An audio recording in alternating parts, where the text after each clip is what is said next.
Hi అండి, welcome to our channel. ఈరోజు మన ఛానల్లో సింపుల్గా అండ్ టేస్టీగా బియ్యం పిండితోటి ఒకసారి ఇలా స్నాక్స్ అనేవి ట్రై చేయండి. టేస్ట్ అనేది చాలా బాగుంటాయి, ఎక్కువ రోజులు నిల్వ ఉంటాయి. వీడియోకి వెళ్ళే ముందు మన ఛానల్ని లైక్ చేయండి, షేర్ చేయండి, సబ్స్క్రైబ్ చేయండి. Please support me friends. ఇప్పుడు 1 కప్పు వరకు బియ్యాన్ని 1 అవర్ పాటు నానబెట్టుకొని తీసుకోవాలి. ఇప్పుడు ఒక ప్లేట్లోకి ఏ కప్పుతో అయితే మనం బియ్యం తీసుకున్నామో అదే కప్పుతోటి 3 కప్పుల వరకు బియ్యం పిండి వేసుకోవాలి.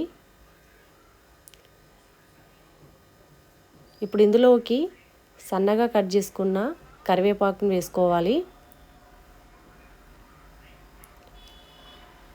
1 స్పూన్ వరకు జీలకర్ర,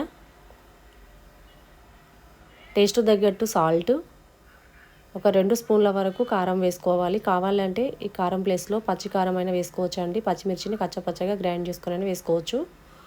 ఒక 3 నుంచి 4 టేబుల్ స్పూన్ల వరకు బటర్ లేదా ఆయిల్ అయినా వేసుకోవచ్చు, లేదా నెయ్యి అయినా వేసుకోవచ్చు అండి. ఇప్పుడు అంతా కలిసినట్టు కలుపుకుంటూ పిండిని ఇలా రబ్ చేసినట్టు కలుపుకోవాలి. పిండి అనేది ఇలా రబ్ చేసినట్టు బాగా కలుపుకొని ఇప్పుడు ఇందులోకి మనం ముందుగా నానబెట్టుకున్న బియ్యాన్ని వాటర్ ఏం లేకుండా ఇలా బియ్యాన్ని వేసుకోవాలి. బియ్యాన్ని మొత్తం వేసుకొని మరీ నొక్కినట్టుగా కాకుండా వీడియోలో చూపిస్తున్న విధంగా ఇలా పైన కాస్త రబ్ చేసినట్టుగా కలుపుకోవాలి. ఇప్పుడు స్టవ్ మీద ఒక 2 కప్పుల వరకు వాటర్ని పెట్టుకొని వేడి చేసుకోవాలి. వాటర్ అనేది మరీ ఎక్కువ వేడి చేసుకోవాల్సిన అవసరం లేదండి, కాస్త వేడి అయితే సరిపోతాయి. ఇప్పుడు ఈ వాటర్ని కొన్ని వేసుకుంటూ స్పూన్ తోటి బాగా కలుపుకోవాలి. ఇలా కొన్ని వాటర్ వేసుకుంటూ బాగా కలుపుకోవాలి. పిండి అనేది మరీ నొక్కినట్టు కాకుండా పైన కలుపుకోవాలి. పిండి అనేది ఇలా తడిపొడిగా ఉండేటట్టు కలుపుకోవాలి.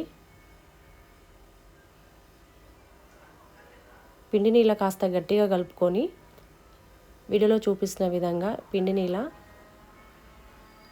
ఉండల్లాగా చేసుకోవాలి.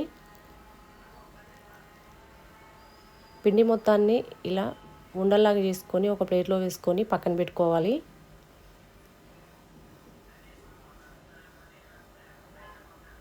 ఇప్పుడు ఒక కాటన్ క్లాత్ను వాటర్లో తడుపుకొని గట్టిగా పిండి తీసుకోవాలి. ఇప్పుడు ఈ క్లాత్పై మనం రెడీ చేసుకున్న బాల్స్ని పెట్టుకోవాలి. మిగతా క్లాత్ని ఇలా కవర్ చేసి ఫ్లాట్గా ఉండే ఒక బౌల్ తీసుకొని వీడియోలో చూపిస్తున్న విధంగా ఇలా పైనుంచి గట్టిగా ప్రెస్ చేసుకోవాలి.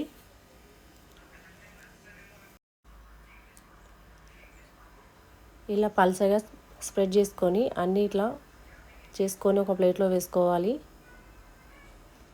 అన్నీ ఒకేసారి ఇలా చేసుకొని ప్లేట్లో వేసుకున్నారంటే ఫ్రై చేసుకున్నప్పుడు చాలా ఈజీగా ఉంటుంది. ఇప్పుడు స్టవ్ మీద డీప్ ఫ్రై సరిపడా ఆయిల్ వేసుకొని ఆయిల్ అనేది హీట్ అయ్యాక మనం రెడీ చేసుకున్న వాటిని ఆయిల్లో సరిపడన్ని వేసుకొని వేసిన వెంటనే కదపకుండా 1 నిమిషం ఆగి 2 వైపులా తిప్పుకుంటూ మంచి కలర్ వచ్చి క్రిస్పీగా అయ్యేంత వరకు ఫ్రై చేసుకోవాలి. ఇలా మంచిగా ఫ్రై అయ్యాక వీటిని ఒక ప్లేట్లోకి వేసుకోవాలి. మిగతా అప్పాలన్నీ కూడా ఇలాగే ఫ్రై చేసి తీసుకోవాలండి.